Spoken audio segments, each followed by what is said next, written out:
حضرت ابو ذر رضی اللہ تعالیٰ عنہ کہتے ہیں کہ میں نے حضور صلی اللہ علیہ وسلم سے درخواست کی کہ مجھے کچھ وصیت فرمائیں۔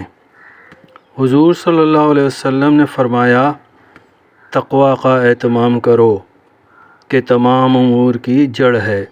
میں نے عرض کیا کہ اس کے ساتھ کچھ اور بھی ارشاد فرما دیں، تو حضور صلی اللہ علیہ وسلم نے فرمایا کہ تلاوت قرآن کا اہتمام کرو کہ دنیا میں یہ نور ہے اور آخرت میں ذخیرہ۔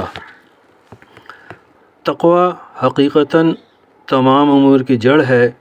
جس دل میں اللہ کا ڈر پیدا ہو جائے اس سے پھر کوئی بھی معصیت نہیں ہوتی، اور نہ پھر اس کو کسی قسم کی تنگی پیش آتی ہے۔ جو شخص تقوی حاصل کرے تو حق تعالی شانہ اس کے لیے ہر تنگی میں کوئی راستہ نکال دیتے ہیں، اور اس طرح اس کو روزی پہنچاتے ہیں جس کا اس کو گمان بھی نہیں ہوتا۔